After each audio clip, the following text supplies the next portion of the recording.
Nous lisons la mort de Nadav et Avihu, et Moshe Rabbeinu a dit à Aaron, ah, c'est exactement ce qu'Hachem avait prévenu, Mikrovai et Kadesh.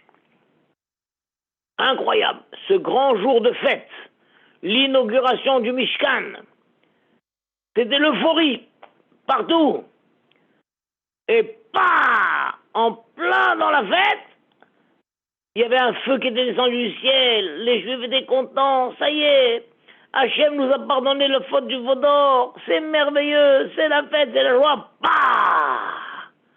Nadav et Avihu sont foudroyés sur le champ parce qu'ils ont commis une petite avéra, somme toute. C'est que dans leur excitation, ils ont voulu offrir une kétorette supplémentaire qui n'était pas dans le programme de la journée. D'accord? Et pas un feu descendu du ciel, il rentrait dans leurs narines et ils sont morts, foudroyés sur place. Et alors Moshe Rabbeinu a dit à Aaron, je savais qu'il allait se passer quelque chose. Akadosh Baruch Hu m'avait prévenu. Bekrovai et Kadesh. En plein milieu de la fête. Pour pas que la fête tourne mal. Et que les gens disent, ça y est, c'est la fête, on peut faire ce qu'on veut et tout. Plac! Pour rappeler un peu tout le monde à la raison, je ferai un grand coup. Je taperai un grand coup.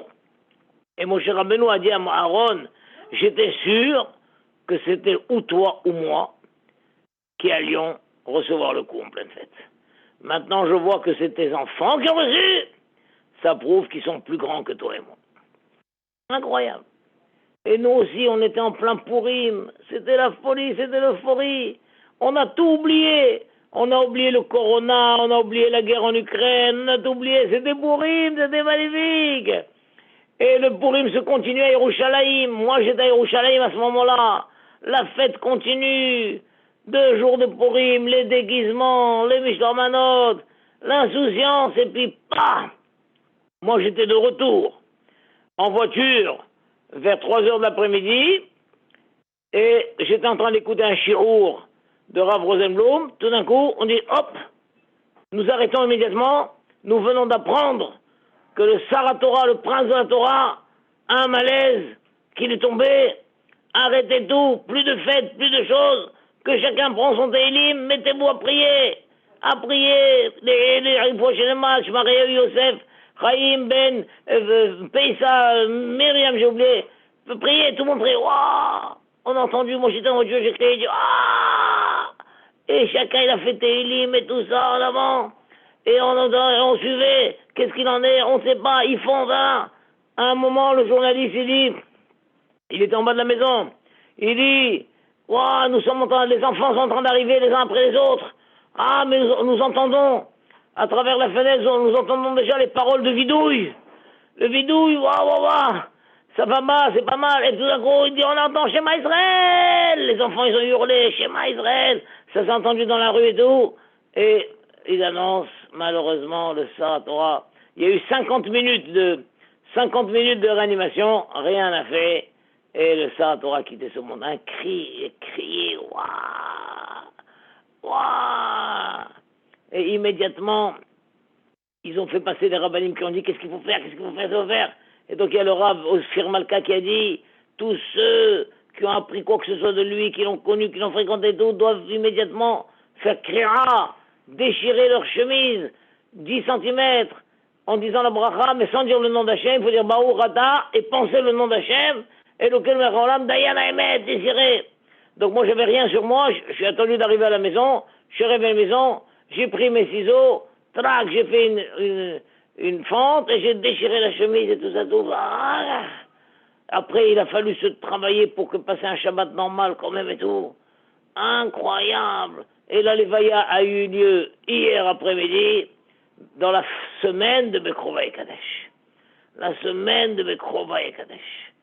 Et alors, vraiment, il faut savoir qu'il y a un passouk qui dit Ki mipne ara'a ne'esafa tzadik. À cause du malheur, le tzadik a été rappelé. Alors il y a plusieurs pshatim. Ça veut dire quoi à cause du malheur, le tzadik a été rappelé? un pshat effrayant qui dit, pour pas que le tzaddik voit le malheur qui va arriver, Hachem le rappelle avant qu'il n'assiste au malheur. Comme on voit que le Hafez Chaim, il est niftar en 1930, avant la Seconde Guerre mondiale, pour qu'il ne voit pas, qu'il n'assiste pas à ça. Donc ça c'est terrible. C'est terrible. Un autre pshat est que, devant le malheur qui doit arriver, le tzaddik il va prier. Il va prier. Alors pour pas que le tzaddik prie pour éviter le malheur, hop, Hachem le rappelle. Ça aussi c'est terrible. Un autre pshat plus rassurant, c'est pour éviter le malheur que le tzaddik est appelé. Il y a un malheur qui est décrété, Hachem dit allez, je rappelle le tzaddik, et comme ça évite le malheur. C'est pourquoi maintenant, on se demande, on va voir qu'est-ce que les jours à venir, sont là. Si Bezat Hachem, la situation se passe bien, et que le Mashiach vient, alors on comprendra que Hachem il a rappelé Rab Chaim Kanievski dans le ciel pour empêcher les malheurs et au contraire pour amener le Mashiach, c'est ce qu'on espère.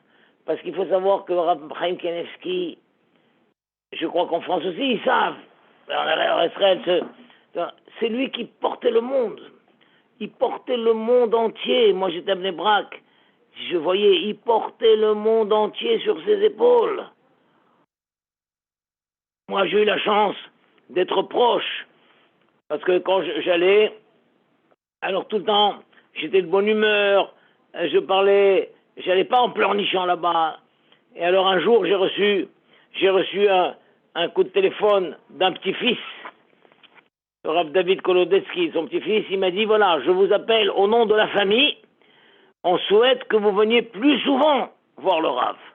Parce que le Rav aime bien votre compagnie, vous le faites rire, vous le détendez, venez plus souvent.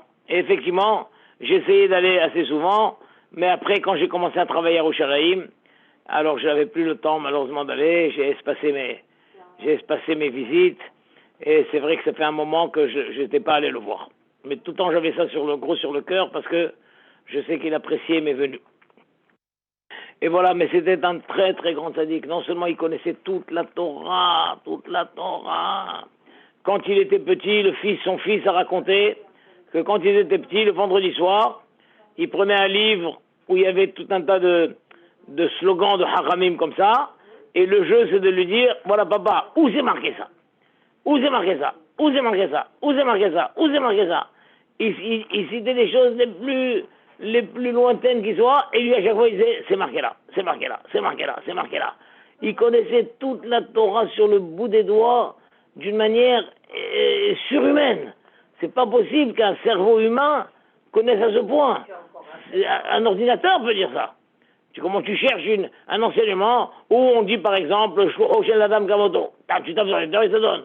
Et bien lui on demande, ah, vous c'est marqué ça, il te cite tous les endroits où c'était. Tous les endroits. Il savait tout. Il y avait même une fois quelqu'un, il y avait une Brit Mila, et le père il a appelé son fils Moshe, et alors, dans sa dracha il a dit, voilà, et comme je savais que j'allais appeler mon fils Moshe, j'ai fait des recherches pour voir combien de fois le nom Moshe est marqué dans la Torah. Et il a dit, voilà, tel nombre de fois. Alors Abraham Kamsi qui était là, il a dit, non, tu as rajouté 2 fois. Il a dit, ah, non, c'est l'ordinateur qui a dit. Il dit, oui, mais même l'ordinateur, il ne sait pas. Parce que l'ordinateur, il voit même Shin-He, ça fait Moshe, il a compté. Mais il y a 2 fois dans la Torah où il y a marqué même Shin-He, mais c'est pas Moshe. Une fois, c'est marqué Mise. Et dans le Korban Pessah, s'il n'a pas les moyens d'acheter un C, un mouton, ou ils sont trop peu dans la famille pour acheter un C, Mise. Mais l'ordinateur, il a lu Moshe. Pareil, à un autre endroit, il y a marqué Baal Mashayado. Quelqu'un, ce que sa main lui permet d'acheter. Pareil, l'ordinateur, il a lu Mim Shenhe. D'accord? Mais c'est incroyable. Plus fort que l'ordinateur. Il connaissait toute la Torah. Tout. Il avait Ruach HaKodesh. Et il était d'une générosité, un cœur un cœur, le cœur le plus généreux du monde. Vous vous rendez compte, il recevait 3 fois par jour le Kahal. 3 fois par jour. Une fois tout de suite après Mincha, après une fois après Marib, je sais pas quoi, une fois encore le soir, jusqu'à dernièrement encore. On est compte, à 94 ans, un homme il est épuisé, il peut pas, il recevait des gens. Et la queue dans l'escalier là-bas, et les gens attendent, et rentrent, et en avant, et en avant, et en avant. Toute sa vie, comment on peut passer sa vie à recevoir? Il recevait des centaines de lettres par jour. Des centaines de lettres. Il y avait une boîte pleine, et il y avait une heure où il consacrait.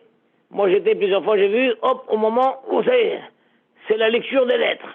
Il lit, il répond sur la lettre elle-même. Il lit, il répond, et il passe la lettre de l'autre côté, sur une autre boîte.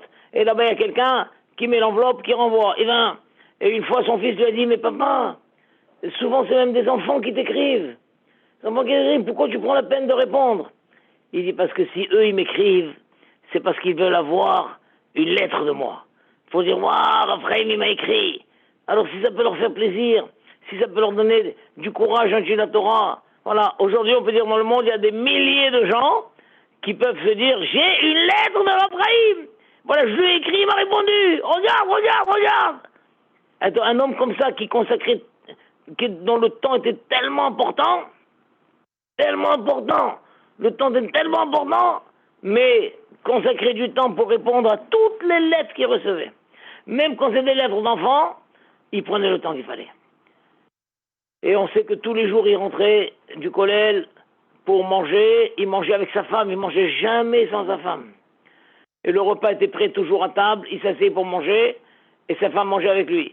Mais des fois, la femme n'était pas tout à fait prête, elle lui dit, attends, 1 minute, j'arrive dans 1 minute. Et bien hop, il avait à côté de sa chaise, un petit standard où il y avait une Gemara, hop, il se retournait, et il étudiait, des fois 1 minute, 1 minute et demie. Et quand sa femme arrivait, il dit, je suis là, il mange avec elle. Donc un homme dont le temps était tellement compté, mais prendre des heures pour répondre à toutes les lettres, même des lettres d'enfants, ça, il dit, ça vaut le coup. Ça vaut le coup parce que ils veulent avoir une lettre de moi, ça les encourage, ils sont contents, alors ça leur donne des forces, ça leur donne une assurance, bien sûr je le fais. Incroyable, une gentillesse, une générosité. Il avait aussi beaucoup d'humour. Il rigolait, il faisait des blagues. Moi, une fois je suis rentré, alors son petit-fils qui s'appelle Rav Arié, allô, vous êtes là? Oui, Allô? on est là. Oui, non, parce que j'entends une sonnette, des fois, ça m'angoisse. Ah.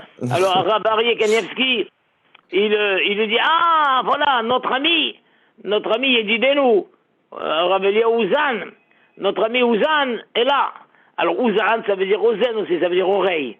Alors, lui, il me dit, mais pourquoi il dit que tu n'as qu'une oreille? Mais je vois qu'il y a 2 oreilles. Il y a 2 oreilles. Ah, j'ai dit, d'accord, Rav, Oznaïm la Torah, les oreilles pour écouter la Torah.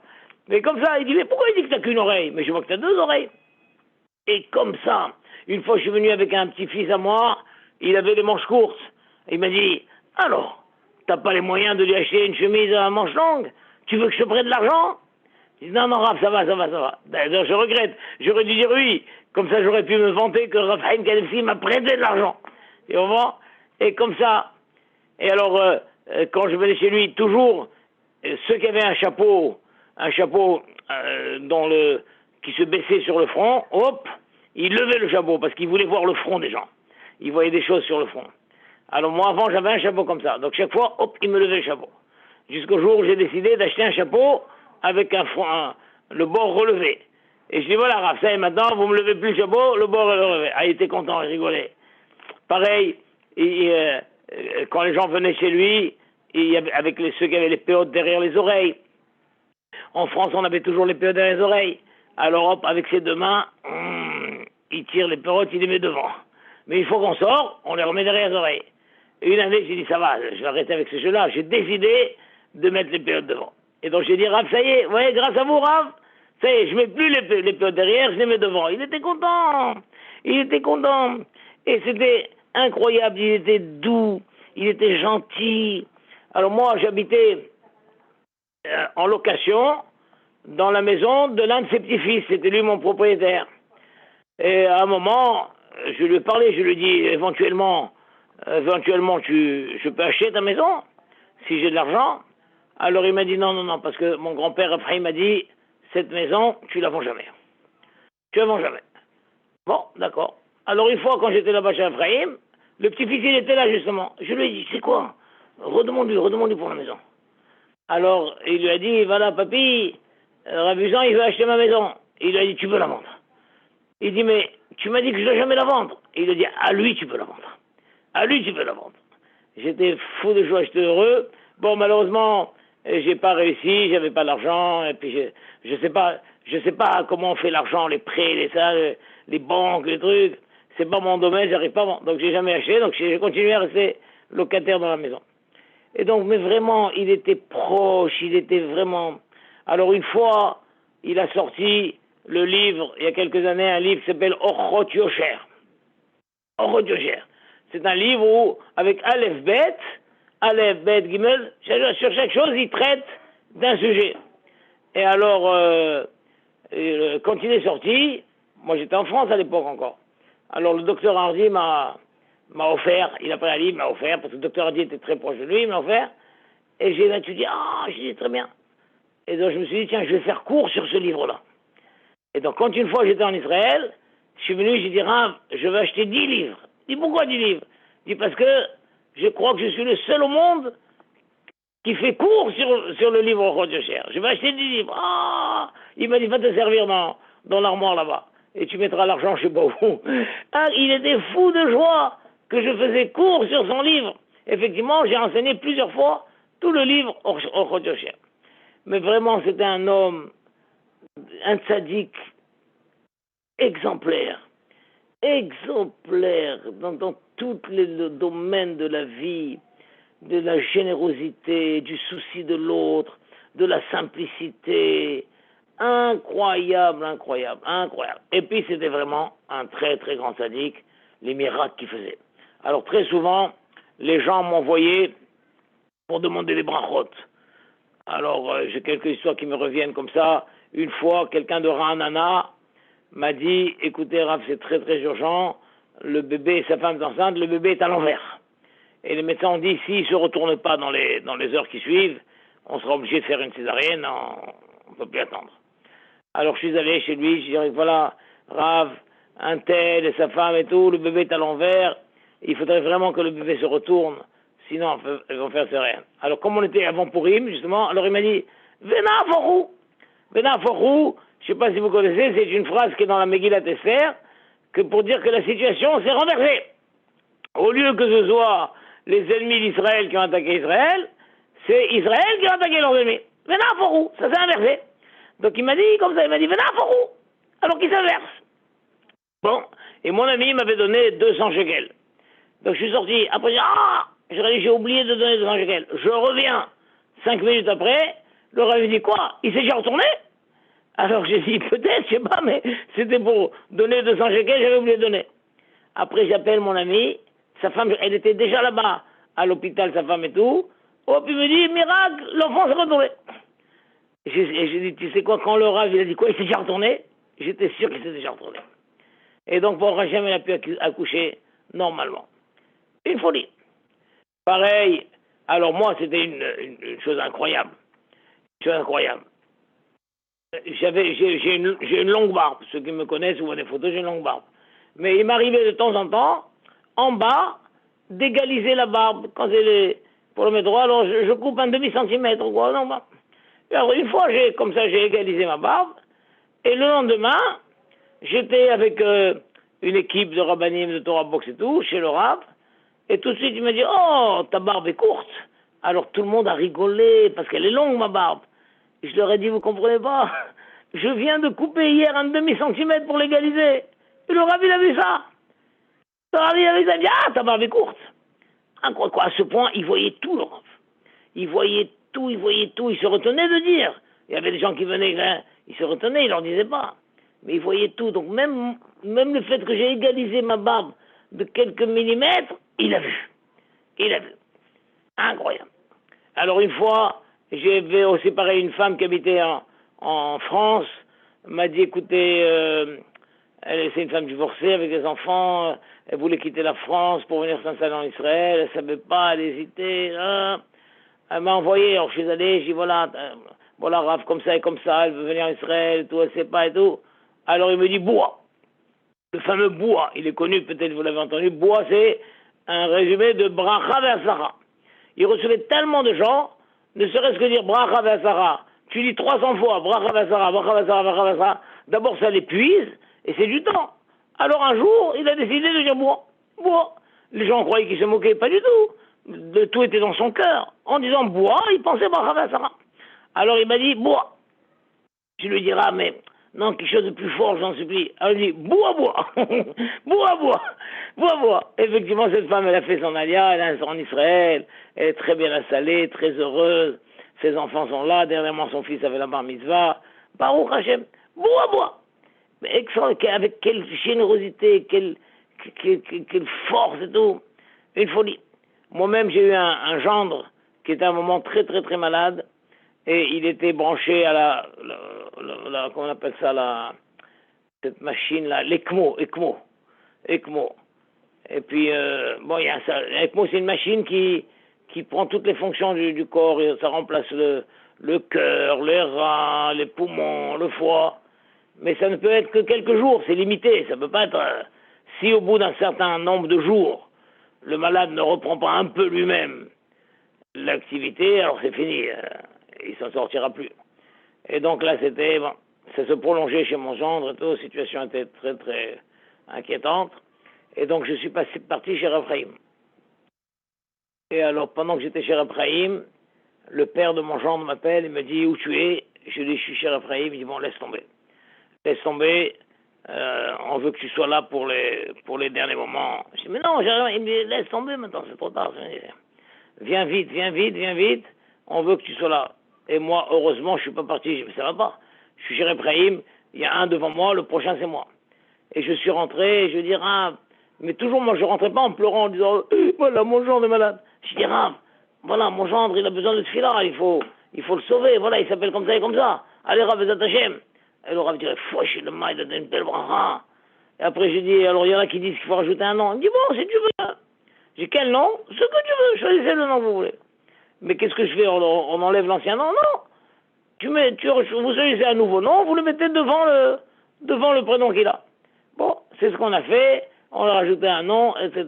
Et Baruch Hashem, il a guéri. Mais à ce moment-là, où c'était déjà les dernières secondes, il m'a dit, viens vite, on veut que tu sois là, pour les derniers moments, j'ai dit, non. Et comme ça, après, il me dit, Baracha. Des centaines d'histoires de ce tzaddik qui portait le monde. Après, il portait le monde. On sait qu'à Bnei Brak, tout le monde était rassuré. Chaque fois qu'il y a des scuds, des missiles qui viennent, après, il me dit, le Chazonish avait dit qu'à Bnei Brak, ça tombera pas. Et après, il m'a dit, la bracha du Chazonish, elle se prolonge. Et effectivement, jamais aucun missile jamais n'est tombé à Bnei Brak. Et une fois, on a entendu, voilà, c'est tombé à Bnei Brak. Tout le monde est allé voir, c'est tombé juste à la limite de Bnei Brak. C'est Ramat Gan. C'est vraiment à Ramat Gan, à 2 mètres près, mais pas dans Bnei Brak. Voilà, qu'est-ce qui va arriver maintenant qu'après il nous a quittés, on ne sait pas. Mais il faut savoir, c'est une très grande perte pour le clan Israël. Il priait pour les Juifs partout. Il répondait à toutes les questions privées et collectives. Tous les grands rabbanim du monde allaient le voir. C'est incroyable comment un homme âgé comme ça, dans une petite maison, sans aucun pouvoir technologique et tout, il répondait, il savait ce qui se passait, il comprenait tout. Maman, c'est le Koach HaTorah. On voit que la Torah, incroyable, la Torah, elle est immense. Et celui qui s'adonne à la Torah, il a le monde devant lui. Il voit tout devant lui. Tout devant lui. Moi, personnellement, j'ai vraiment beaucoup de peine parce que je l'aimais beaucoup, ce Rav. Je l'aimais beaucoup. Quand il souriait, il était lumineux. Donc là, je vous encourage, il doit y avoir sûrement partout des émissions, des cours, des livres qui vont sortir pour lui, vraiment de s'inspirer. Et moi, hier, pendant l'enterrement, je me disais, qu'est-ce que je peux prendre de lui? Qu'est-ce que je peux prendre de lui? Qu'est-ce que je peux prendre de lui pour espérer que ça continue, qu'Hachem protège le clan Israël.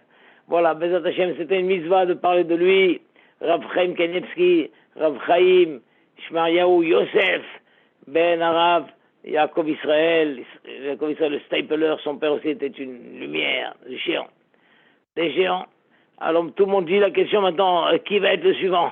Il n'y a pas, c'est une question qui ne se pose pas parce que c'est pas des élections, c'est pas une nomination, c'est pas une élection. Le suivant, il va émerger. Hachem va faire émerger. Hachem ne laisse jamais le clan Israël sans tzadikim. Mais il faut savoir que c'est un très très grand coup que nous avons eu. Vraiment, on espère tous qu'il est monté dans le ciel là-haut pour tirer le Mashiach par sa manche et lui dire, ça y est, allez, tu descends. Ils peuvent plus attendre. Bezat Hashem, Amen, Keni Ratzon. Amen. Nous ayons vraiment Bekarov, la Beata Mashiach Tzidkenu. Amen. Amen, Keni Voilà. Ratzon. Keni Ratzon.